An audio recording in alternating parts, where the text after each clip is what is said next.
So it says we are live, coming to you from Edmonton, Alberta, where it just snowed again last night in celebration of the second or third day of spring. Oh, no, it did. And that's not unusual or surprising. And I'm going to get to my main camera here. Hi. So I had a kind of a fun title for today's conversation with you, and it's, how to not suck in a crazy and ever-changing world. And, I had a I had a business or a website, and I used to give talks about on the topic why your video marketing sucks. And I did, that was the title of my presentation. And I got a lot of clients from doing that because video that was several years ago, 8 or 9 or 10 years ago, and the prevalence of video has done nothing but grow since then. And it was powerful then and more powerful and needed now. But anyway, so many people were afraid of doing it, afraid of what they looked like, what they were going to sound like, didn't know how to do it, blah, blah, blah, blah, blah. And so I had a course, whyyourvideomarketingsucks.com. And it was fun to do. And it gave me this thought about, the purpose of people who bought that course was, I know I need to do video marketing and I just need not to suck. Okay. I just need to be good enough to just a little bit, just as long as I don't suck.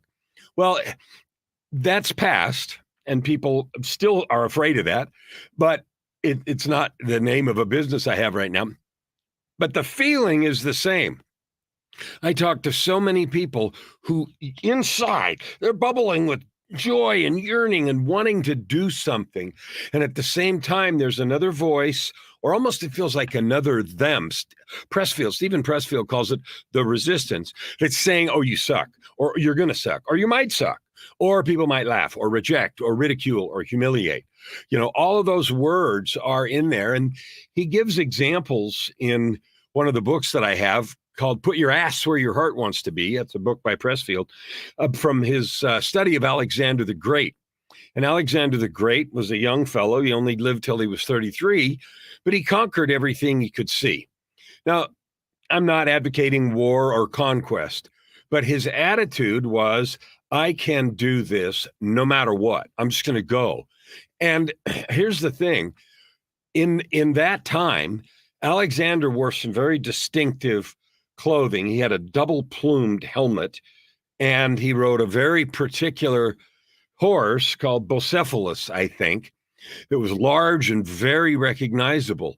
And Alexander the Great was known for leading his armies, like he was at the front. And every single one of the enemy knew that was the dude. And so every arrow, every person was trying to take down the dude, because they took down the dude, then of course demoralized the army and everything else. And he wasn't killed in battle. He never lost, et cetera, et cetera. And I don't remember eventually why he died. And if I remember right, he died about 30 when he was about 33, which is pretty young at the height of everything. Now, again, not advocating war, violence, or anything else, but the example is leading the charge. So how to not suck in an ever-changing and fast-moving world? Well, the first thing is you don't have to keep up with everything there is. You can't. You can't change who you are to dance with every trend and every thought and every movement. If you try to stay, at the front of you're dead. You're finished. Alexander did that because that's who he was. He was the guy with the vision, and he was going to go lead the people that he was leading. Now, today, we have the opportunity to lead people too. I'm in the middle of a goal right now. It's coming to the middle of my year. My year starts October 14th. And if you want to know, there's an amazing story about why that's true. And if you want to know that story, reach out to me and I'll tell you the story. But it's an incredible story, otherworldly. But anyway, this year, my goal is to reach 250 million people. Yeah, you heard that right, 250 million. Now, that's a boatload. That's more people than are going to vote in the upcoming United States presidential election in November. My recollection is about 80 or so million voted on each side last time. That's about 160. So my goal is bigger than the entire turnout of the U.S. election. Holy cow. And there's another story about why that number mattered and where it came from, but we won't talk about that story now either because it doesn't matter. Another time. But my point is, I am leading my own charge. I have a group I'm trying to lead, and so do you. Do you know who you are leading? First of all, it's yourself. Do you have a clear picture of who you are? As you lead yourself, as you prepare for every day, as you tackle your job or your divorce or bankruptcy or new relationship or creating a business or success or recent failure or the death of a loved one, as you tackle the vicissitudes, and that's a big long word that I learned a long time ago that means all the junk that happens in life, do you tackle those like Alexander the Great riding his horse, Bucephalus, into battle? Or do you just sort of get up and stumble forward? Now, I know there's days when we're tired and we do that. We barely can get out of bed or whatever. But you know what I've noticed? When I have a clear vision about what I'm trying to do this year, like what is this year about? Well, this year for me is about 250 million people. Reaching them. And what I mean by reach them is encouraging you, because you're one of them, to understand who you really are. You're a divine being. You have infinite capability. You can build anything you want. But most people are too worried about not sucking to charge at the head of their lives and create something. You don't have to do that. I mean, you're free to live like that, but it's disempowering. It's also discouraging. When you live with the goal of just not sucking, not failing, you may even succeed at that goal. And that might be okay for a day or a week. But if that's your long-term goal, to just keep not sucking, it's discouraging. It's discouraging because you know how we measure that? Mostly we don't measure it by anything that matters. We measure it by other people's opinions. We measure it by what somebody else thinks of us. If they think good of us, then, gee, I win, I didn't suck. If they think poorly, whoever they is, social media, comments, friends, people that look at you in any way, and if they react poorly, all of a sudden you decide, oh, I suck. And then you've given someone else the power to wreck your day, week, month, year, life. Oh, what a tragedy. First of all, their opinions don't matter. And I say that even if you're trying to build a business and sell products and services, of course, you need clients, you need people that want your stuff, but you don't need that one. And you don't need that one. You're going to have haters. You're going to have people that are indifferent, that don't care about what you do. Now, right back there's a bridge. There's a bridge back there. And that's a beautiful piece of work. There are people who care very much about the design, construction, maintenance, and operation of that bridge. And there's boatload that couldn't care less, that do not care about that. It's not in their lives. Well, you as an individual, you're a divine being. You have gifts and talents. I don't know in what stage of development you are with them, but there are going to be people that no matter where you are with them, they don't care.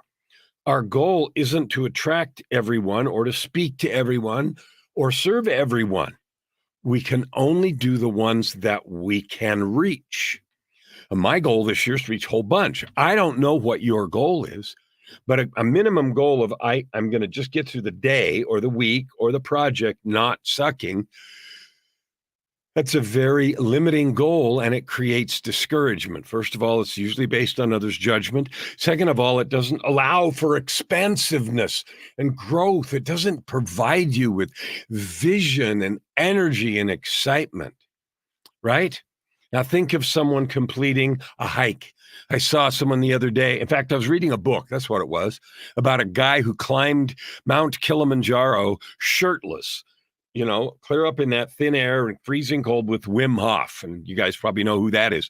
So that was what he was talking about. He climbed Kilimanjaro with Wim Hof, shirtless, and they did it in some kind of record time. And it was proving something about the capability and adaptability of the body. If all they were trying to do was not suck, none of that would have been accomplished. So how the title of this video today is how to not suck in a world like this. Well, first of all, don't make that your goal. Do not make not sucking. That's not a goal. That's nothing. So first, set a real goal, even if it's a small one, something you are committed to creating, something, whether it's a project, whether it's writing part of a book, whether it's completing a project at work, whether it's repairing a relationship, whether it's working on yourself, whether it's improving your connection to someone else or with God, whether it's starting a business, whether it's getting clients, like create a real goal. I have a number of coaching offerings and programs, and several of the people in there, they're building businesses. And so goals for them for a week might look like so many contacts, so many times reaching out, talking to people. That might be a real goal. That isn't not sucking. That's a real tangible goal. Another one might be, in relation to that, having every conversation not focused on me, but really listening. That's a skill, really listening. I want you to think about your own conversations. How often in a conversation are you busy wondering what the other person is thinking? Wondering, I wonder if they're thinking I'm stupid. I wonder if they're agreeing or disagreeing.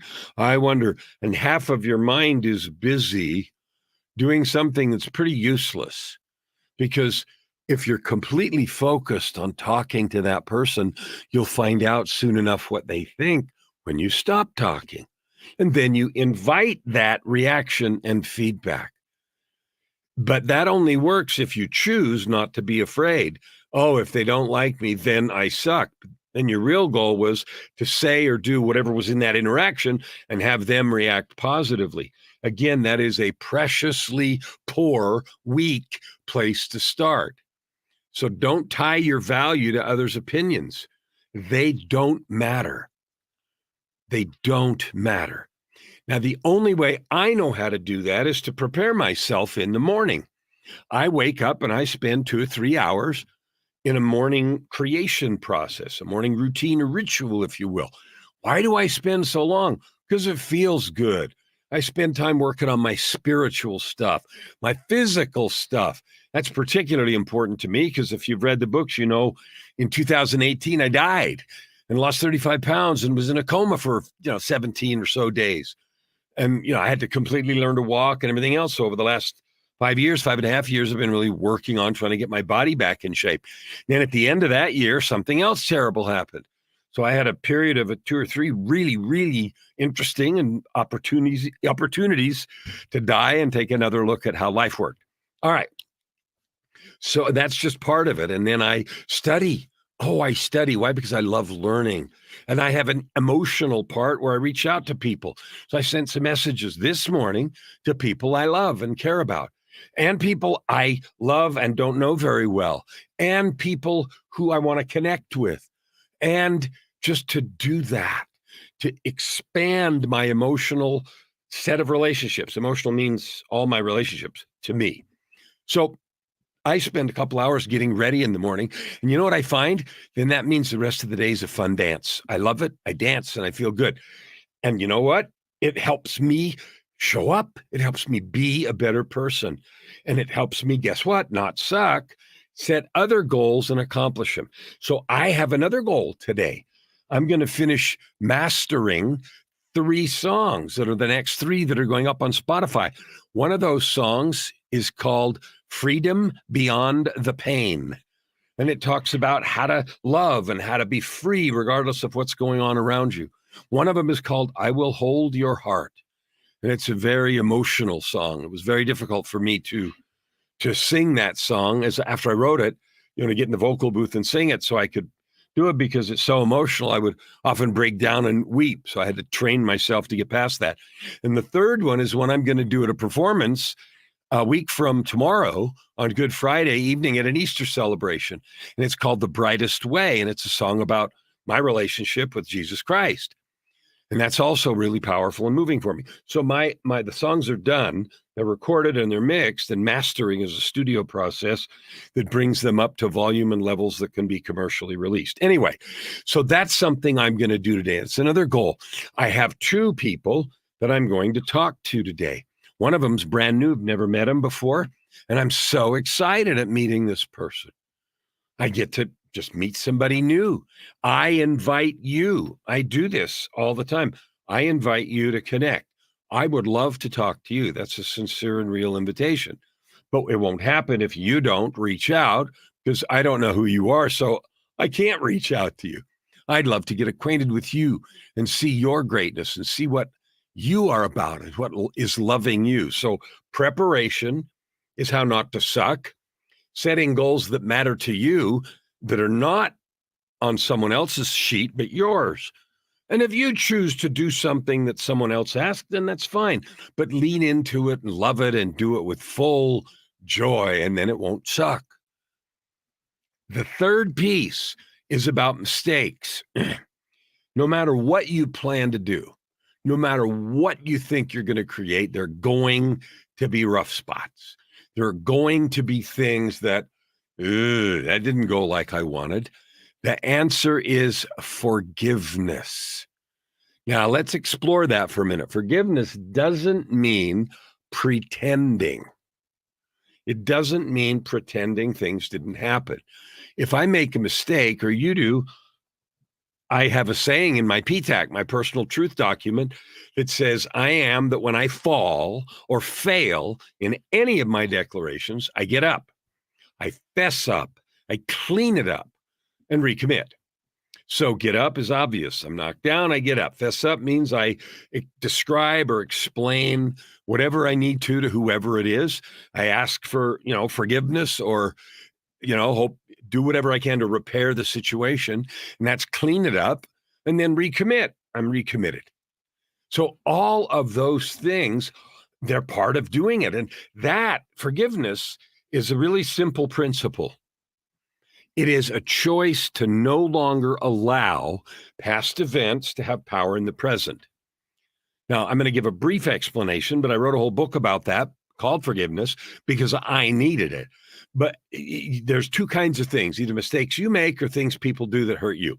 Those are the two things. You can forgive both of them completely. And forgiveness, let's talk about when someone hurts you. It doesn't mean putting yourself in danger. It doesn't mean pretending something didn't happen. It doesn't mean any of that. It does mean stop trying to create justice. Stop trying to create retribution. Stop trying to make them feel bad. Stop allowing that event in the past to have power in the present. Forgive them. That is their journey. And I've got plenty of stuff done to me, especially growing up, abuse, and all kinds of stuff. Forgiveness is total and complete. Why? Because I don't want that stuff to define my life 1 second. So I am not the product or the victim of anything. All of those things were learning circumstances. I forgive everyone, everything, all the time. Hold no judgment anymore because I don't want the baggage. I don't want the baggage. So I love, forgive, and I don't have to worry about any, quote, justice. First of all, we don't even really know what that is. When I really think about it, I'm so glad I'm not responsible for that because, people get mad and they say they should be tarred and feathered and, say all kinds of things in the moment. And that's our emotional reaction to something. That's got nothing to do with whatever justice is. That belongs to somebody else. It belongs to the law, it belongs to God. And I'm glad I don't have to worry about it. I can just forgive and let it go. And I can take whatever learnings there are from it and get better. Now, that's one half. The other half is mistakes that I've made, and there's been an infinite boatload of those too. And I used to carry that guilt and shame around infinitely. And it caused all kinds of problems, substance abuse, addictions, and other things. And here's the answer. You can do whatever there is to do to fix it, apologize, make amends, do what you can to make something right. But usually with most of those things, when you've hurt someone emotionally, you can't fix it anyway. You can love, you can be open, you can change so that you're not that person, but that's all. And after you do that, let it go. Forgive yourself. You are human. You made a mistake. Maybe you were unthinking, maybe you did something cruel on purpose. It's like Shakespeare said, yeah, 'twas I, 'tis not I. That thing, that person is a different person now. So end the shame and the guilt. That's another way you can not suck. Forgiveness. preparation, recognizing your own worthiness and capability. It's one of the reasons I love the work I do. My whole life is spent helping each person I touch realize how great they are. And that includes you, what your infinite capabilities are, what you can create if you want to. What a beautiful thing. And that's where I live. So that is my little short conversation today about how not to suck in an ever-changing and crazy world. We'll see you tomorrow.